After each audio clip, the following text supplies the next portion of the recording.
नमित जी जिन्होंने बहुत अच्छे से एमएससी मार्केटिंग के प्लान को बताया और एक एक चीज को बहुत अच्छे से समझाया। तो बहुत ही अच्छे तरीके से दोनों ने परफॉर्म किया। एमएससी मार्केटिंग प्राइवेट लिमिटेड की शुरुआत ही इसलिए की गई है कि सबका मंगल सबका भला हो, एक व्यक्ति का भला ना हो, सबका भला हो।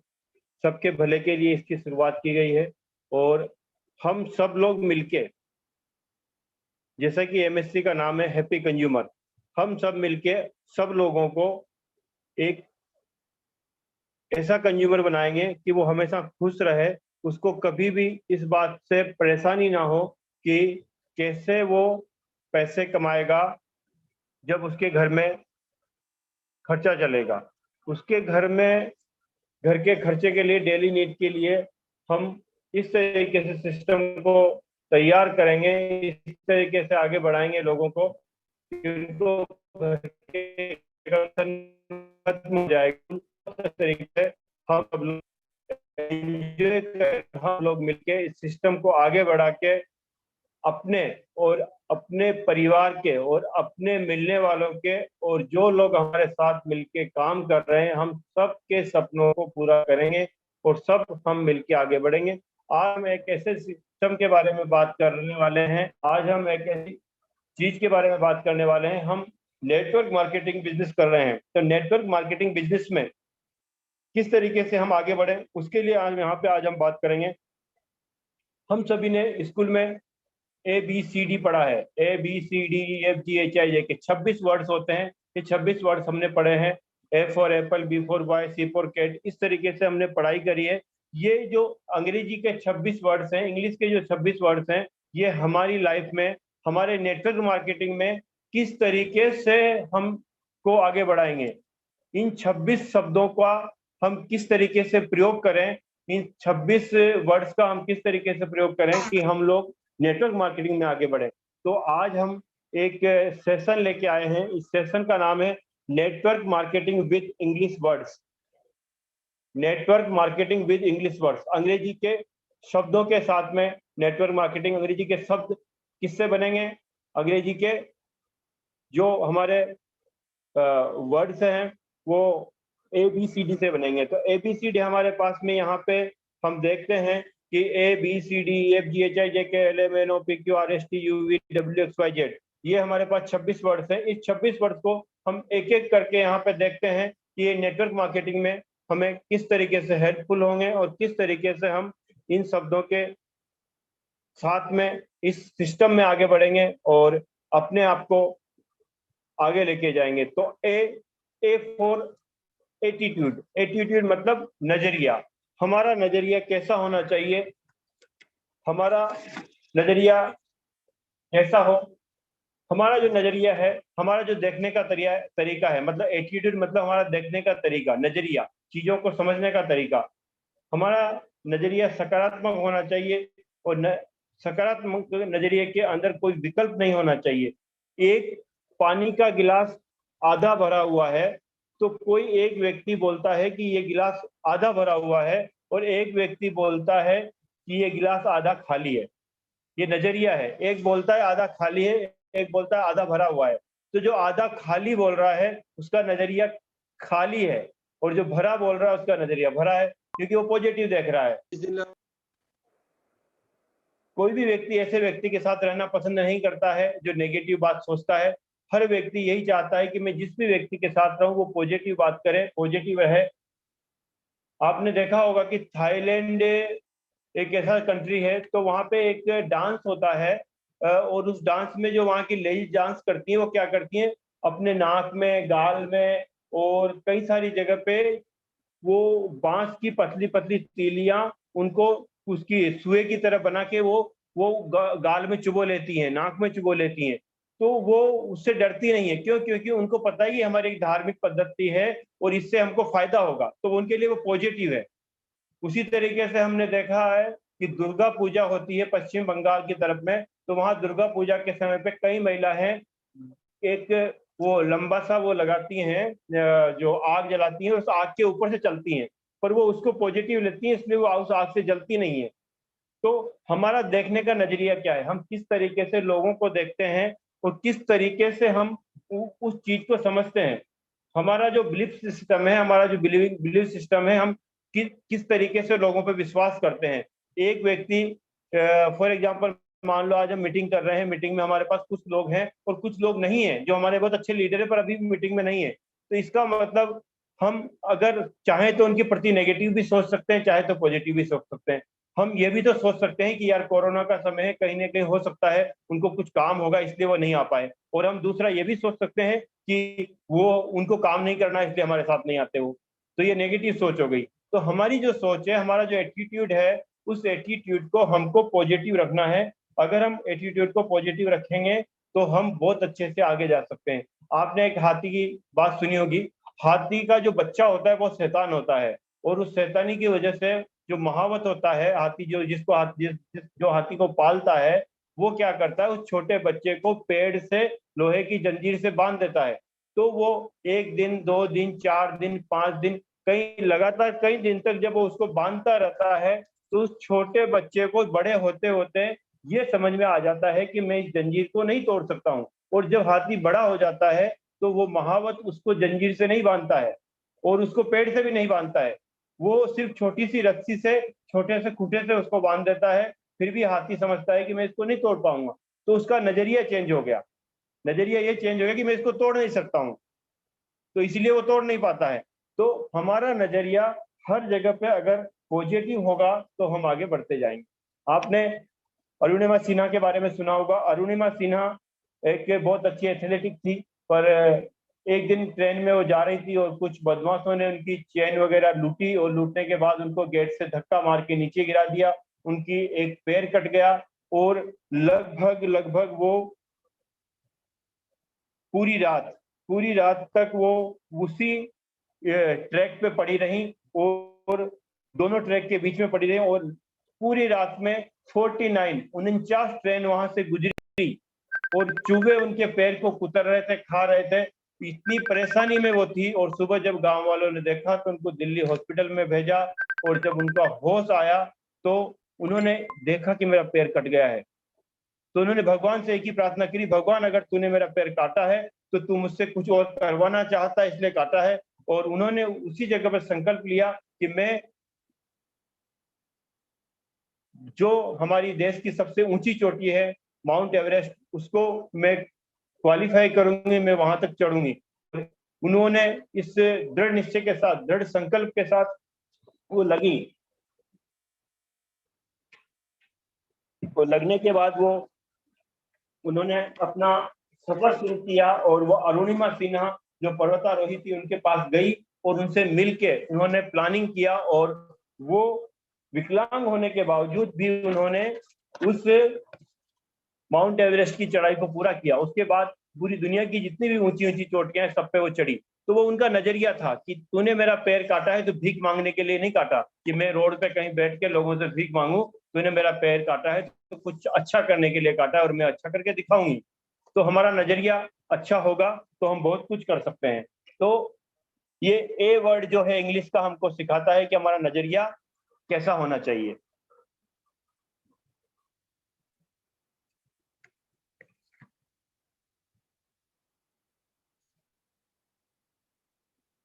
पॉजिटिव नजरिए वाले जो लोग होते हैं वो कई गुना बेहतर होते हैं उन लोगों से जो नेगेटिव होते हैं। कई चीजें ऐसी होती हैं जो हमारे नियंत्रण में नहीं होती हैं, हम उनको अपनी तरह से नहीं कर पाते हैं, पर हम उनसे पॉजिटिव तो ढूंढ सकते हैं। एक बार की बात है कि भगवान श्री कृष्ण और अर्जुन कहीं जा रहे थे और पांचों पांडव भी थे। तो सारे लोग निकले, रास्ते में तो एक कुत्ता था, वो वहां पे है। हेलो, आवाज आ रही है? आ रही है? अनिल जी, आवाज आ रही है आपको? आ रही है, आ रही है, आ रही है। गौतम जी को नहीं आ रही? ठीक है। तो हमारा जो नजरिया है वो पॉजिटिव होगा तो हम आगे बढ़ेंगे। तो भगवान श्री कृष्ण और अर्जुन और पांचों पांडव जा रहे थे, रास्ते में कुत्ता था, वो सड़ा हुआ था और बहुत बीमार था, और उसके मक्खियां भिनभिना रही थी। मतलब इतना बेकार हो रहा था कि उसको देखा नहीं जा रहा था। तो किसी ने नाक सिकोड़ी, किसी ने मुंह सिकोड़ा, किसी ने मुंह फेरा, और सारे पांडव निकल गए, अर्जुन भी निकल गया। जब भगवान श्री कृष्ण वहां से निकले तो भगवान श्री कृष्ण ने अर्जुन को बोला, देख अर्जुन, वो कुत्ते के दांत कितने अच्छे चमक रहे हैं, सफेद सफेद मोती की तरह दांत चमक रहे हैं। तो अर्जुन बोला, भगवान आपको ये कैसे दिखाई देता है? तो वो कुत्ता इतना सड़ा हुआ, बोले सड़ा हुआ पर दांत देखो ना उसके कितने अच्छे हैं। तो भगवान श्री कृष्ण का नजरिया पॉजिटिव था, तो वो पॉजिटिव देखते थे, इसीलिए उनकी आज पूजा होती है। भगवान उनको हम सब ने बनाया दिया है और वो भगवान हैं। क्यों? क्योंकि उन्होंने वैसा काम किया, वैसा उनका नजरिया था। तो इसीलिए हमें हमेशा अपना नजरिए को पॉजिटिव रखना है। नेक्स्ट हम बात करते हैं बी फॉर ब्रांड, छवि। ब्रांड यानी छवि। छवि का हमारे जीवन में बहुत महत्व है। छवि, ब्रांड क्या है? ब्रांड होता है जैसे कोको कोला, थम्स अप, ऐसी कई सारी कंपनियां हैं जिनको हम एक ब्रांड के रूप में जानते हैं। जैसे कोई ठंडा अगर पिएगा तो कोको कोला थम्स अप बोलेगा, अगर कोई साबुन लेगा तो बोलेगा लक्स लेंगे, लाइफ बॉय लेंगे। तो इस तरीके से कई सारी ब्रांड हैं। पर यहाँ पे हम उस ब्रांड की बात नहीं कर रहे हैं, हम यहाँ पे हम ब्रांड की बात कर रहे हैं कि हम नेटवर्क मार्केटिंग में हैं, तो हम अपने आप के को एक ब्रांड बनाएं, अपने आप की एक छवि बनाएं लोगों के बीच में। किन लोगों के बीच में छवि बनाएं? जिन लोगों के साथ में हम रहते हैं, जो हमारे रिश्तेदार हैं, जो हमारे मिलने वाले हैं, जो हमारे पड़ोसी हैं, जिन लोगों के साथ हम काम करते हैं, उन लोगों के बीच में हमारी छवि ऐसी बने कि वो लोग जब हमारे बारे में बात करें तो ये बात करें कि यार वो व्यक्ति अगर नहीं होगा तो काम नहीं चलेगा, उससे अच्छा व्यक्ति नहीं है। अगर हमने अपने आप को उस तरीके से ढाला, अगर हमने अपने आप को उस तरीके से बनाया, तो हमें नेटवर्क में लोगों को जोड़ने के लिए भागना नहीं पड़ेगा, बल्कि लोग हमारे साथ एक बार बोलने से ही आ जाएंगे।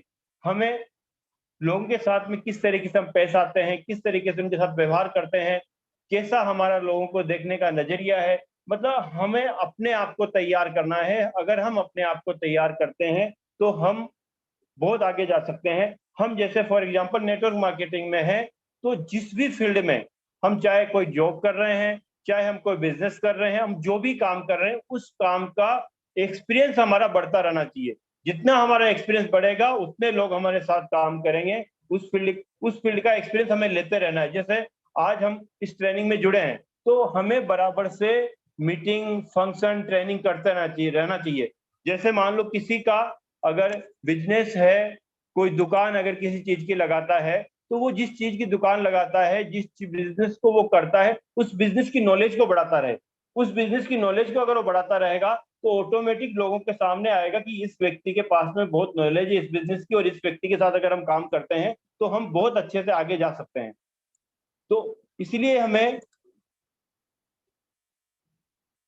हमें ये देखना है कि हम जो काम कर रहे हैं उस काम की हमारे पास नॉलेज है कि नहीं है। क्योंकि हम उठे और सीधे प्लान दिखाने चले गए और हमको कुछ पता ही नहीं है, तो व्यक्ति कैसे जुड़ेगा? तो अगर हमें एक ब्रांड बनना है, एक छवि हमारी अच्छी हो, तो हमें अपने चरित्र में भी सुधार लाना है, हमें अपने चित्र में भी सुधार लाना है। चरित्र और चित्र, चरित्र तो हमारे जो व्यवहार करने का तरीका है, जो हमारा लोगों के साथ सोचने का तरीका है, वो हमारा चेंज हो। चित्र जो हम पहनते हैं वो भी हमारा चेंज हो। साथ साथ में हमारी नॉलेज भी बढ़ती जाए। तो चित्र, चरित्र, नॉलेज, ये सारी चीजें अगर हम बढ़ाते हैं तो हम एक ब्रांड बन सकते हैं, एक छवि बन सकते हैं। लोगों को दिख सकता है कि फलाना व्यक्ति है, अगर उसके साथ हमने काम किया तो हम यहाँ से बहुत आगे जा सकते हैं। तो ये है बी फॉर ब्रांड। अब आगे हम बात करते हैं सी फॉर क्रिएटिविटी। क्रिएटिविटी यानी रचनात्मकता। रचनात्मकता मतलब जब भी हम कोई काम करें तो जो काम बाकी लोग कर रहे हैं, काम तो वही करना है, पर उसको करना इस तरीके से है कि लोगों को नजर आए कि यार वो तो अलग ही तरीके से काम कर रहा है। तरीका मतलब हमारा बिल्कुल अलग होना चाहिए लोगों से। जैसे कि एक कंपनी थी, वो कंपनी ने क्या किया, अपने जो विज्ञापन था उस विज्ञापन के अंदर एक बाज का फोटो बना दिया, और उस बाज के फोटो बनाने से उस कंपनी को के प्रति लोग अट्रैक्टिव हुए, और लोगों को देखा कि आज से पहले कभी किसी ने अपने विज्ञापन के अंदर किसी जानवर का या किसी पक्षी का फोटो नहीं डाला था, आज इसने फोटो डाला है। तो पहली बार ये कोई ऐसी कंपनी है, तो क्या है, देखना चाहिए। तो लोग उसके तरफ अट्रैक्ट हुए और जाके देखा, लोगों ने समझा, तो उनकी सेल बढ़ गई, वो कंपनी आगे बढ़ गई। तो उनका देखा देखी कई दूसरे लोगों ने भी किया, पर वो बाद में किया, सबसे पहले उन्होंने किया, इसलिए वो लोग आगे बढ़े। तो हमें जो भी काम करते हैं उसके अंदर क्रिएटिविटी होनी चाहिए, कुछ अलग सा दिखाना चाहिए।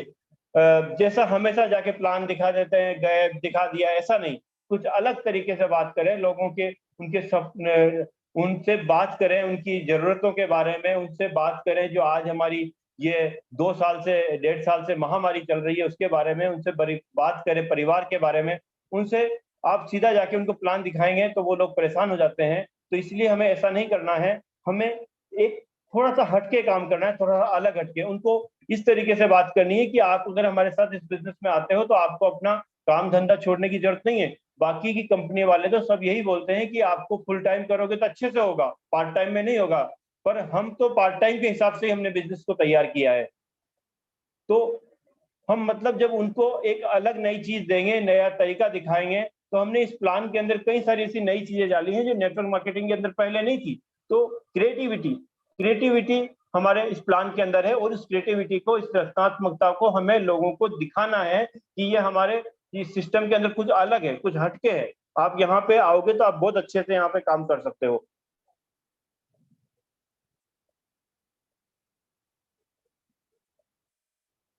नेक्स्ट हम बात करते हैं डिटर्मिनेशन, संकल्प। संकल्प एक बहुत बड़ी चीज है। किसी भी काम को करने से पहले हमें उस काम को करने के लिए संकल्प लेना चाहिए कि जब तक ये काम पूरा नहीं होगा तब तक मैं इस काम को करता रहूंगा। जैसे दशरथ मांझी ने संकल्प लिया कि मैं इस पहाड़ को तोड़ूंगा, तोड़ूंगा और तोड़ूंगा। उसके साथ में कई सारी परेशानियां आई, वहां का जो जमींदार था उसने उसको परेशान किया, उसको मारने की धमकी दी। उसके बाद वहां के लोगों ने उसका नाम डाल दिया पहाड़ तोड़ू। कई लोगों ने, उसके बच्चों को भूखे मरने की नौबत आ गई, उसके गांव में पानी खत्म हो गया, गांव वाले सारे लोग गांव छोड़ के चले गए। कई सारी प्रॉब्लम, कई सारी परेशानियां उसको आई, पर उसने अपने संकल्प को इतना मजबूत किया था कि उसने छोड़ा नहीं, तोड़ूंगा तो तोड़ूंगा, और उसने तोड़ा और रोड बना के छोड़ दिया। 55 किलोमीटर के रास्ते को उसने 15 किलोमीटर में चेंज कर दिया। तो इस तरीके से हमारा अगर दृढ़ संकल्प होगा किसी भी काम को करने का, तो हम बहुत अच्छे से आगे बढ़ सकते हैं। सक्सेस होने के लिए यही रास्ता है और यही तरीका है कि हमारा संकल्प मजबूत होना चाहिए।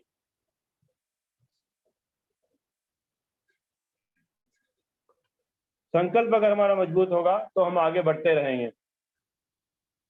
उसके बाद नेक्स्ट हम बात करते हैं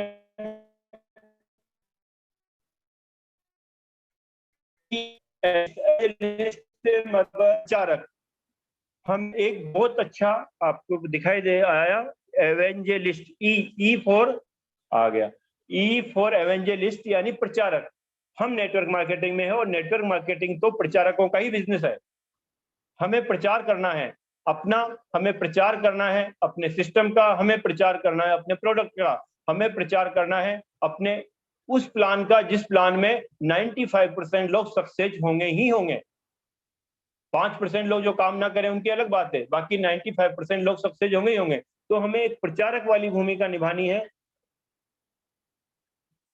तो प्रचारक का मतलब ये नहीं होता है कि वो मतलब हमेशा एक ही तरीके से प्रचार करे। प्रचारक का मतलब ये होता है, मतलब आपको अपनी रफ्तार को, जो प्रचार कर रहे हो उसकी रफ्तार को धीमे नहीं करना है।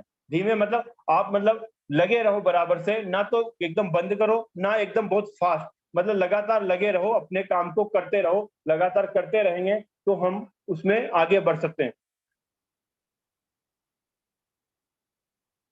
प्रचारक एक ऐसा व्यक्ति होता है जो हर अपने आसपास के व्यक्ति को यह विश्वास दिला देता है कि जो मैं बोल रहा हूं वो सही है।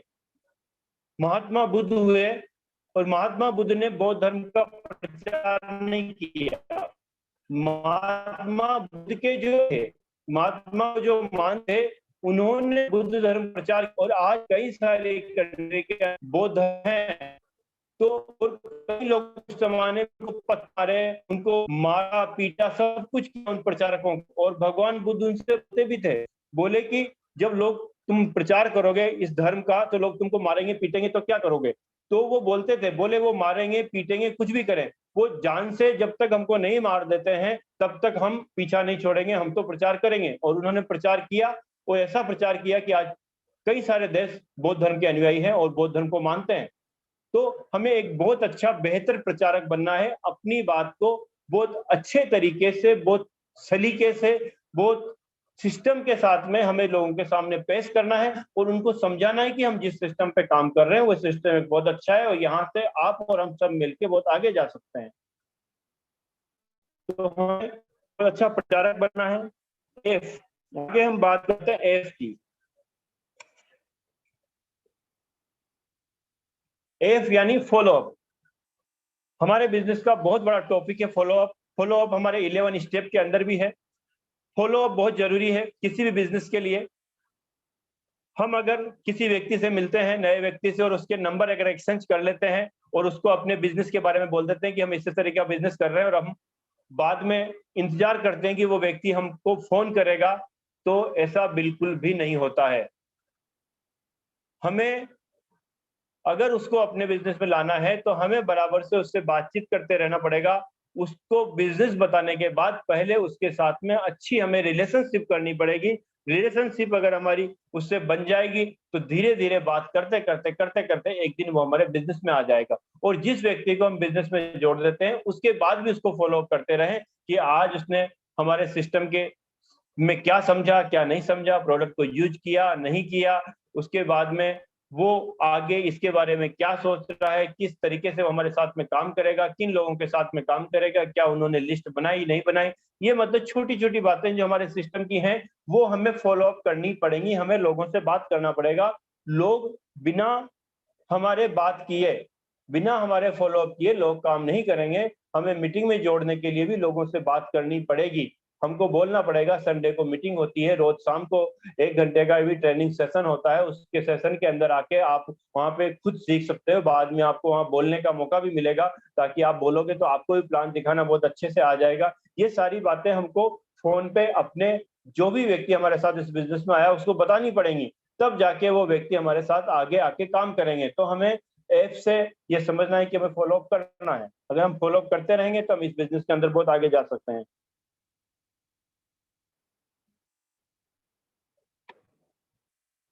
Next, G for game plan. Game plan क्या है? गेम प्लान मतलब हमारी जिंदगी, जो हमारी लाइफ है, हमारा खुद का जो जीवन है, वो जीवन आज से आने के 10 साल या 20 साल बाद कैसा होगा, उसकी तस्वीर हमारे सामने होनी चाहिए।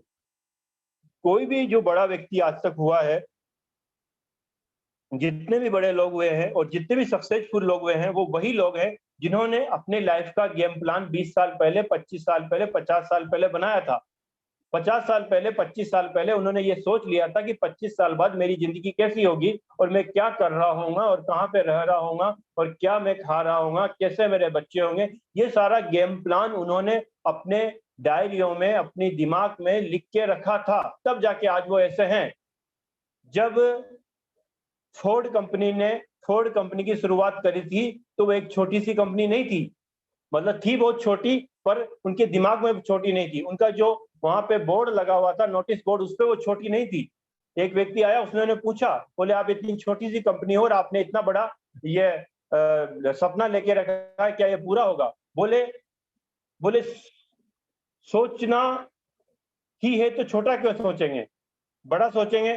तो उन्होंने छोटा नहीं सोचा, उन्होंने बड़ा सोचा, और बड़ा सोच के वो लोग उन्हें काम किया और आज फोर्ड पूरी दुनिया की जानी मानी कंपनी है।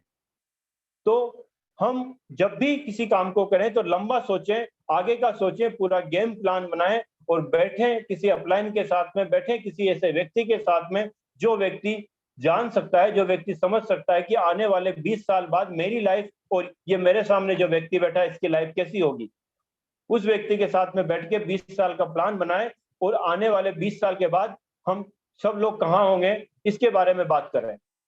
तो गेम प्लान के ऊपर बात करें, अपना पूरा प्लानिंग बना के रखें। प्लानिंग के हिसाब से जब देखो क्या होता है कि जब टेलर जो होता है, जो कपड़ा सीने के लिए दर्जी जब कपड़े को काटता है तो सीधा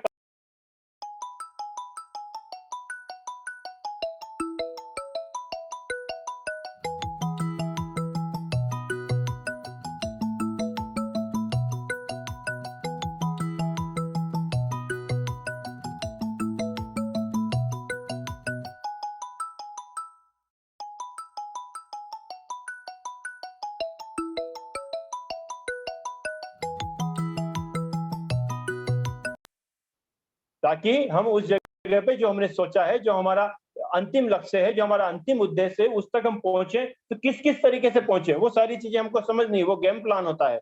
वो गेम प्लान हमने कंपनी का बनाया है। हमारी कंपनी का गेम प्लान क्या है कि 20 साल बाद हम कहाँ होंगे, वो हमने सारा बनाया है। तो हम उस सिस्टम से आगे जाएंगे। तो इसको जी को समझे। जी के बाद आता है एच, हेल्प, सहायता। हर व्यक्ति चाहता है कि उसकी कोई सहायता करे, और कोई भी नहीं चाहता है कि मैं किसी की सहायता करूं। तो कैसे काम चलेगा? हर व्यक्ति जो हमारे साथ में है, हमें उसकी सहायता करनी चाहिए। किसकी सहायता? हम नेटवर्क मार्केटिंग में यहाँ पे लोगों को लेके आते हैं, जोड़ते हैं, काम करते हैं आपस में मिलके। पर हम उसकी जो वास्तविक जीवन है, जो उसकी लाइफ है, जो फैमिली लाइफ है, जो उसका खुद का दूसरा बिजनेस है या जॉब है, वहां पे अगर उसको कुछ प्रॉब्लम होती है या उसको अपने पारिवारिक जीवन में कुछ प्रॉब्लम होती है, तो हमें मतलब इस तरीके से उसके सामने अपने आप को पेश करना है कि आज के बाद आपको कहीं भी प्रॉब्लम हो तो हम आपकी मदद के लिए हमेशा तैयार हैं। और सिर्फ बोले ही नहीं, करें भी सही, जरूरत पड़ने पे करें भी सही। हम जब किसी व्यक्ति की मदद करते हैं, जब हम किसी व्यक्ति के बारे में अच्छा सोचते हैं, जब हम उसकी बिन शर्ती, मतलब कोई शर्त नहीं है, ये नहीं कि वो मेरे साथ नेटवर्क मार्केटिंग में काम करेगा तो ही मैं उसकी सहायता करूं, नहीं। वो करे ना करे, मैं अगर उसको मेरी हेल्प की जरूरत है तो मैं उसकी हेल्प करूंगा। बिन शर्ती जब हम उसकी हेल्प करते हैं तो वो व्यक्ति पक्का और पक्का हमारे साथ रहेगा, वो कहीं नहीं जाएगा। हमें ये सोचना ही नहीं कि हमारे साथ वो नेटवर्किंग करेगा नहीं करेगा, वो करे ना करे, वो हमारा एक स्वभाव होना चाहिए कि जो भी व्यक्ति परेशानी में है, अगर हमसे हो सकता है, हम कर सकते हैं, तो हम उसकी हेल्प करें, बस। चाहे वो हमारे साथ नेटवर्किंग में है, चाहे नहीं है, चाहे वो हमारे परिवार का है, नहीं है, चाहे वो हमारा पड़ोसी है, नहीं है, किसी भी तरीके से कोई भी व्यक्ति हो, बिल्कुल अनजान व्यक्ति भी हो, अगर हमसे हो सकते तो हम उसकी हेल्प करें। हेल्प करना एक बहुत अच्छा स्वभाव है। अगर हम हेल्प करेंगे तो क्या नेटवर्किंग क्या है? नेटवर्किंग मतलब लोग, हमारे साथ बहुत सारे लोग हों, यही नेटवर्किंग है। नेटवर्किंग ये नहीं है कि जोड़े फिर पैसा कमाए, सिर्फ यही नेटवर्किंग नहीं है। वास्तविक नेटवर्किंग ये है कि बहुत सारे लोग हमें जाने, हमें समझे और हमारी बात को माने, ये नेटवर्किंग है। तो हम जब इस तरीके के अच्छे काम करते हैं तो लोग ऑटोमेटिक हमारे साथ होते हैं। तो हमें अपने आप को एक ऐसा व्यक्ति बनाना है कि जो सबकी हेल्प कर सके। नेक्स्ट आई, आई यानी इंटेंसिटीज, इंटेंसिटी यानी गहनता। गहनता मतलब किसी भी काम को जब हम करते हैं तो उसके अंदर इतने खो जाएं, इतने खो जाएं, इतने खो जाएं कि हमें अपना भी पता ना रहे, ये होती है गहनता। जो हमारे महामहिम राष्ट्रपति जी थे अब्दुल कलाम आजाद, उनके बालों की जो डिजाइन, जो स्टाइल थी, वो स्टाइल नहीं थी। वो अपने काम में इतने खो गए थे, उनको पता ही नहीं था कि बालों को कटाना है कि नहीं कटाना है, तो आगे जाके वो एक स्टाइल बन गई। तो हमें काम में खोने का मतलब, हम जो भी काम कर रहे हैं, नौकरी कर रहे हैं या अपना बिजनेस कर रहे हैं या हम नेटवर्किंग कर रहे हैं, यहाँ पे जो भी चीजें हैं उनको इतनी गहराई से समझें कि कोई भी जब हमसे पूछे तो हम उसको तुरंत बता दें कि ये नहीं, ये है। अगर कोई आपसे आके पूछ ले कि आपने इतनी बड़ी कंपनी के साथ काम किया और आज आप एक नई खुली हुई छोटी सी कंपनी के साथ काम कर रहे हो, तो उसका जवाब क्या हो, ये आपको बिल्कुल अपने आप में देना आना चाहिए, आपको बताना आना चाहिए कि क्यों हम इसके साथ उसके साथ थे और उसके साथ के बजाय आज हम यहाँ पे क्यों हैं। तो ये हमको, ये चीजें हमको समझनी है, हमको पूरे सिस्टम को, पूरी चीजों को समझना है। और जब हम बार बार मीटिंग में, ट्रेनिंग में आएंगे और बार बार जब हम अपलाइन से बात करेंगे, तब जाके हम ये चीज समझ पाएंगे कि वास्तव में इस सिस्टम के अंदर है क्या। तो हमें काम के अंदर डूब जाना चाहिए, intensity. Next, J for journey, यात्रा। यात्रा, हम जब यात्रा में जाते हैं तो देख रहे होंगे आप रोड को, बहुत ऊंचा नीचा रोड दिखाई दे रहा है आपको। तो कहीं रोड ऊंचा आता है, कहीं नीचा आता है। पर हमारा लक्ष्य होता है कि जी हमको शिमला जाना है या हमको मनाली जाना है, तो वो रोड ऊंचा है, चाहे रोड घूमे, चाहे टेढ़ा हो, चाहे मेढ़ा हो, कैसा भी हो, हमें जाना है। तो हम उस रोड के जो अवरोध हैं, उन अवरोधों से हम रुकते नहीं है, जो स्टेकर्स हैं उनसे रुकते नहीं है। हम कैसे भी करके वहां तक, मनाली तक, शिमला तक पहुंच जाते हैं और अपना जो वहां जाने के बाद जो आनंद आता है, उस आनंद को लेके वहां से आते हैं। तो ये हमारी, ये जीवन एक यात्रा है। इस यात्रा के अंदर उतार चढ़ाव आएंगे, कभी ऊपर होगा, कभी नीचे होगा। ये नेटवर्क मार्केटिंग में भी ऐसा होगा, बिजनेस में भी ऐसा होगा, जॉब में भी होगा, सब जगह ऐसा होगा। तो हमने अगर अपनी जर्नी को स्टार्ट कर दिया है तो हम अपनी जर्नी को बनाए रखें, और साथ साथ में ये ना सोचे कि मैं शिमला पहुंचूंगा तब जाके मजा लूंगा। रास्ते में जो ऊंचा नीचा रोड आ रहा है उसका भी मजा लें।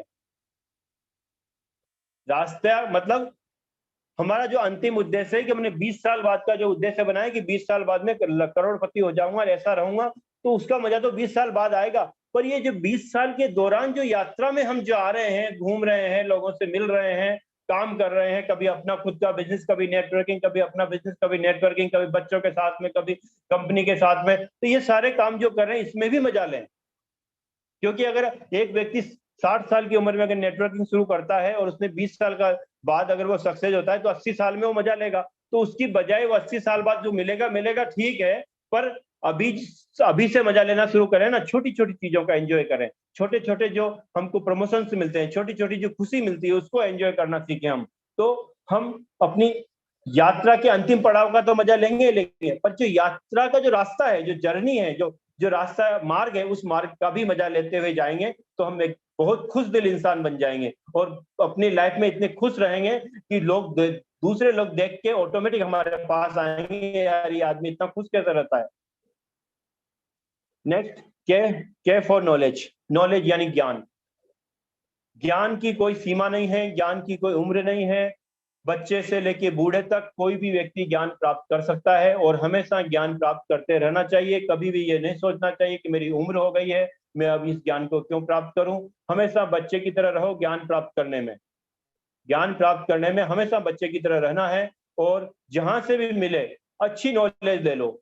बुरी को छोड़ दो, अच्छे को ले लो, बुरे को छोड़ दो, अच्छे को ले लो, बुरे को छोड़ दो, अच्छे को ले लो, और अपनी नॉलेज को हमेशा बढ़ाते जाओ। अपनी नॉलेज एक ही क्षेत्र में नहीं होनी चाहिए, अपनी नॉलेज हर क्षेत्र में होनी चाहिए। आपको पता होना चाहिए क्रिकेटर क्या कर रहा है, आपको पता होना चाहिए राजनेता क्या कर रहा है, कोरोना का क्या चल रहा है। इसका मतलब पर यह नहीं है कि आप न्यूज टीवी चैनल चला के बैठ जाओगे, इसका मतलब ये भी नहीं है। पता सब होना चाहिए, पर कोई ऐसा काम नहीं करना है जिस काम को करने से हमारे उद्देश्य में रुकावट आए। समझना सब है, नॉलेज सारी होनी चाहिए। क्यों होनी चाहिए नॉलेज? इसके लिए होनी चाहिए कि हम जब भी प्लान दिखाने किसी व्यक्ति के पास जाएंगे तो हर फील्ड का व्यक्ति हमको मिलता है, तो उस जिस फील्ड का व्यक्ति मिले उसके साथ में उस फील्ड की अगर हम बात कर लेते हैं थोड़ी सी भी, तो वो व्यक्ति समझता है कि ये मेरे जैसा व्यक्ति है, तो फिर वो उसका हमारे साथ कनेक्शन जुड़ता है, फिर वो हमारे साथ काम करने के लिए तैयार हो जाता है। पर अगर हमको सिर्फ एक ही नॉलेज होगी नेटवर्किंग की, उसके अलावा कोई नॉलेज नहीं होगी, तो वो व्यक्ति हमारे साथ नहीं आएंगे। इसलिए हमारे पास हर तरह की नॉलेज होनी चाहिए। धर्म की नॉलेज हो, कर्म की नॉलेज हो, पढ़ाई की नॉलेज हो, हर तरह की नॉलेज हो, पर ऐसा नहीं कि उस नॉलेज को लेने में हम फंस जाएं और अपने उद्देश्य को भूल जाएं। पर नॉलेज सब रखना है। ज्ञान हमेशा जहां से भी मिले ले लो, और ज्ञान लेने में ज्यादा टाइम बर्बाद ना करके कम समय में कहां से ये ज्ञान मिलेगा उस तरीके से ज्ञान लो। कभी हम एक दिन एक बहुत अच्छे लीडर को सुन रहे थे, वो बोल रहे थे कि मैं कभी न्यूज नहीं देखता हूँ, उसके बाद भी मेरे को सारी